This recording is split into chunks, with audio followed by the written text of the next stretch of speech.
Hi friends, welcome to our channel. பார்த்தீங்கன்னா நம்மக்கிட்ட பாலக்கீரை நிறையா வந்திருக்கு.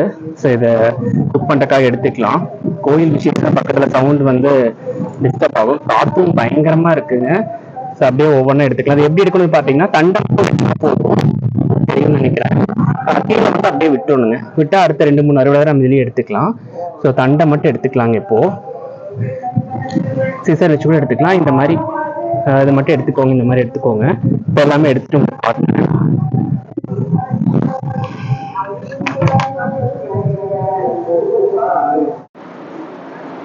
ஃப்ரெண்ட்ஸ், இப்போ பார்த்தீங்கன்னா நம்ம பாலக் அறுத்து வச்சுங்க.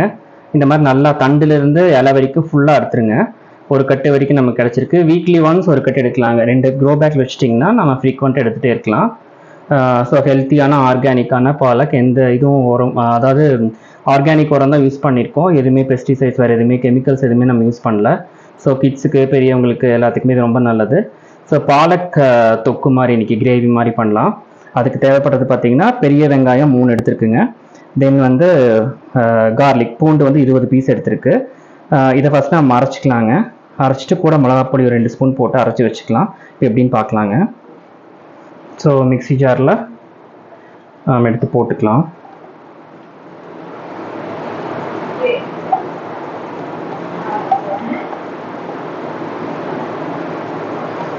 கூடவே பூண்டும் போட்டுக்கலாங்க. இது மீடியம் சைஸ் பூண்டு, ஸோ அதனால் 20 பல் எடுத்திருக்கேன். சின்னதாக இருந்தால் ஒரு 30 எடுத்துக்கோங்க. இது கூட பார்த்தீங்கன்னா மிளகாத்தூள் வந்து 2 ஸ்பூன் போட்டுக்கோங்க.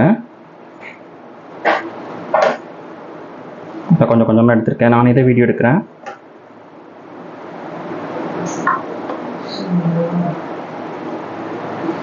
ஸோ அவ்வளோதான். இப்போ நம்ம அரைச்சி வச்சுக்கலாங்க. அரைச்சிட்டு எப்படின்னு காட்டுறேன். இப்போ பார்த்தீங்கன்னா அரைச்சாச்சுங்க. அரைச்சி வச்சாச்சு. இப்போ அடுத்தது என்னென்னு பார்க்கலாம். இப்போ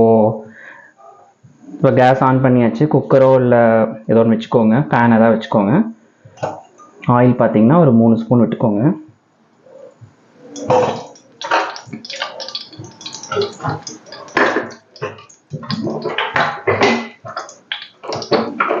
தென் பார்த்தீங்கன்னா கடுகு ஒரு ஸ்பூன் போட்டுக்கோங்க.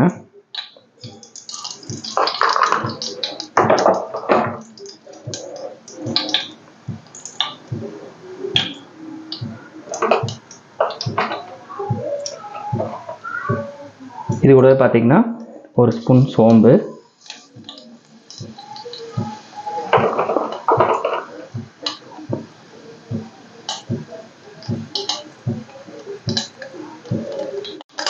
பார்த்தீங்கன்னா வெந்தயம் 1/2 ஸ்பூன் போட்டுக்கோங்க. எல்லாம் தெளிக்க ஆரம்பிச்சிருச்சு. இந்த ஸ்டேஜில் கறிவேப்பிலை போட்டுக்கோங்க. பூண்டு பார்த்தீங்கன்னா 5 பல்லுங்க தட்டினது, உரிக்க வேண்டாம், தட்டினது 2 வரமிளகாய் போட்டுருங்க. இது நல்லா வதங்கட்டுங்க. வதங்கினதுக்கப்புறம் காட்டுறேன்.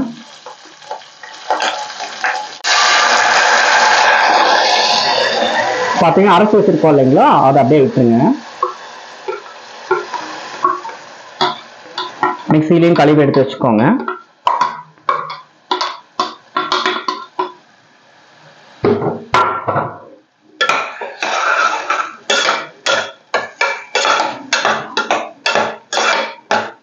சிம்லேயே வச்சுக்கோங்க. கொஞ்சம் நல்லா எண்ணெய் பிரிஞ்சு வரும். அதுக்கப்புறம் நம்ம கீரை போட்டுக்கலாம். ஒரு 2 மினிட்ஸ் நல்லா குக் ஆகட்டுங்க.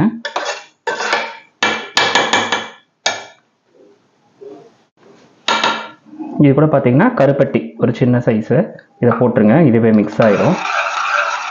கலந்து விட்டுருங்க.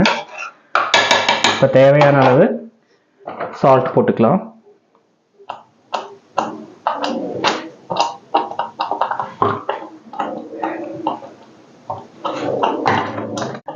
சால்ட் ஒரு 1/2 ஸ்பூன் போட்டுருங்க.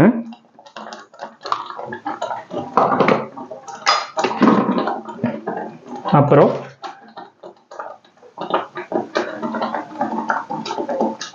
மஞ்சத்தூள் வந்து ஒரு 1/2 ஸ்பூன் போட்டுருங்க. இது கூடவே பார்த்தீங்கன்னா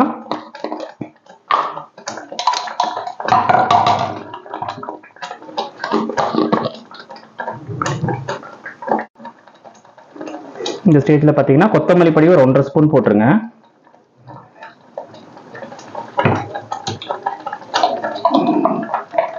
சீரகம் 1/2 ஸ்பூன்.